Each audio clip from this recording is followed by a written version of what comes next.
today we are trying this Filipino breakfast here at Makati Diamond Residence Hotel.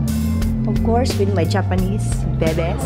Today is our second to the last day of our stay here in the Philippines, and we are trying this Filipino breakfast here in Makati Diamond Residence, and ito po siya. Okay, they have this garlic rice and sweet and sour fish. Ito yung garlic rice niya. Tapos this one, wala siyang yakisoba or pansit. Tapos ito naman yung sweet and sour fish nila, and I love this one. And here is the bacon. Dito naman yung grilled garlic chicken.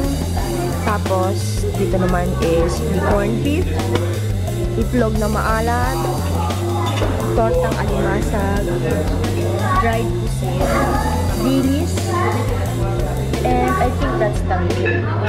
Tapos ito naman tomato and kamatis, and this one is the onion here in the Philippines. Is meron din siyang suka. So ganyan ang itsura niya dito sa side na. What are you eating, Sato? Bacon? Okay. Dito naman yung ating is the omelette. Egg, gusto mo yan? Favorite yun ni Sato. And ito naman yung kanilang tamago. Tapos dito, my favorite also, taho. Taho station here. Tapos dito naman yung, I think ito yung chicken sotanghon. Tapos ikaw mismo ang gagawa. Tapos dito naman you can make in your tinapay. This is the assorted Pinoy bread. Ano to? Cheese bread, mini pandesal, and the pan de coco. Tapos ito naman yung mga kakanin nila. And they have this peanut butter here, guava jam, coconut jam, and the pineapple marmalade. Tapos ito yung butter, and ayun naman, I think ito yung yung mangga, yung binuro. Tapos that one is the achara. Tapos dito naman, I think they have here the fried vegetable spring rolls. Favorite ko din yan. And they have your cheese, tamago. Tapos dito naman yung salad section nila. And this one is their dessert section. Okay, I got this. Ito yung mga paborito ko. Of course, the taho. Wala niyan sa Japan. Lumpia. Pero masarap akong luto nito. And this one, all of this. Tapos I got this sweet and sour fish. Paborito ko yan. Tapos yung mga kakanin doon. Ayun. Ito naman yung kay liit. Oishi? Sato? No? Masarap? Okay, I am eating this. Lumpiang gulay. Pero wala siyang toge. Sarap ng suka. Ako, talo-tayo dito, Kento. Nakain pa, no? Mamalita-lita ko na yun. Mutay na yun. Sato, Oishi? Nako, sayang naman. Ito ni Kento ang taho. Taho, Oishi, Kento. Masarap? Diba? Ito ni taho. Aho.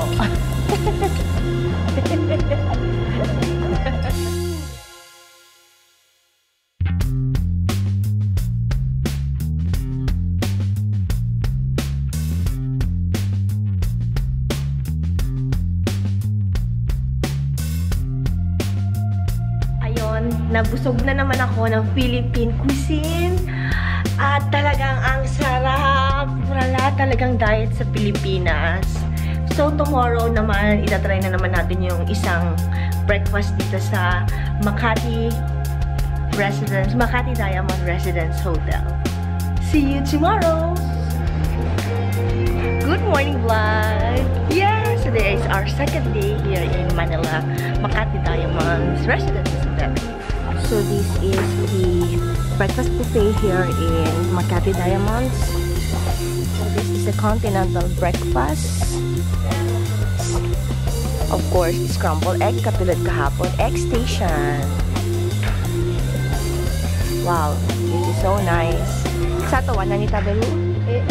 Or tamago, tamago, and then this is the egg benedict. As in, masarap yan. Parang ang ganda, di ba? Egg benedict. Yeah. Are you happy? I'm happy. Of course. Food is life. So this is the pancake station. And then Hayananes chicken rice. Wow, okay. Hainanese chicken rice. Is that Chinese yori? This is Hainanese chicken. Ay, oo nga pala, masarap yung chicken sa Singapore. And this is corned beef with onions. Perhaps Filipino. Pure foods, kasi San Miguel. Pure foods. Ah, okay, pure foods. And then, dito naman is the baked salmon teriyaki. I love this. Ako, love ko talaga ang fish. Ito naman is the pork sausage. Hinati-hati na nila yung pork sausage. Hindi katulad nun ang laki. And this is the pita bread, the hot surface. Ito yung hot surface daw ito. Pati ba yan? Binasa? Ano ba yan? This is the hash potato, hash brown, crispy bacon. And this is all masasarap na bread. I love this. Cinnamon roll. I'm going to get that. Tapos dito naman, oh my god, carrot cake, oregano ciabatta, pan de coco, pan de España. Ay, ang sarap. Ekmek. And then we have here this hot and sour soup. O, diba? Oatmeal. I am going to have oatmeal yata. Dito naman yung mga drink sections. This corner naman, the cornflakes station, yogurt. Ito naman yung salad. And meron silang sashimi. And all fruits here. Tapos ito naman yung turkey ham. So this is our breakfast for today. So this is my continental breakfast. Ito pinili ko. This is the oatmeal. Pero hindi ko alam kasi hindi naman milk yung nilagay ko dito. Parang honey. And I got this. Siyempre, the corned beef. And ayan. Ang aking mga kasama. Okay, Ella. Masarap. Okay ba? Wait lang. Hotel buffets are my favorite. Kaya, heaven. How about you? Siyempre, si Oti, lagi naman yan dito. And the two, ayan, katatapos na namin mag-breakfast. Para na akong sinunod. At sobrang busog. Ang sarap talaga pala ng continental breakfast. Hindi contemporary? Hindi contemporary. Continental. Pero, mas prefer ko pa rin yung Filipino food. Filipino cuisine. So, that's it for my food trip, for our food trip dito sa Makati Diamond Residence Hotel. Ayan! Nakita na ang ating kagandahan. So, ayun na po ang aming breakfast buffet ng 2 days dito sa Makati Diamond Residence Hotel. The food is super masarap. Ang sarap talaga. And thank you sa aking sponsor! Hindi nagpapakita. So, sa ikatlong pagkakataon ng pag-stay ko dito sa hotel na to, ang ganda talaga at babalik-balikan mo talaga siya. So, thank you so much for watching! Bye-bye!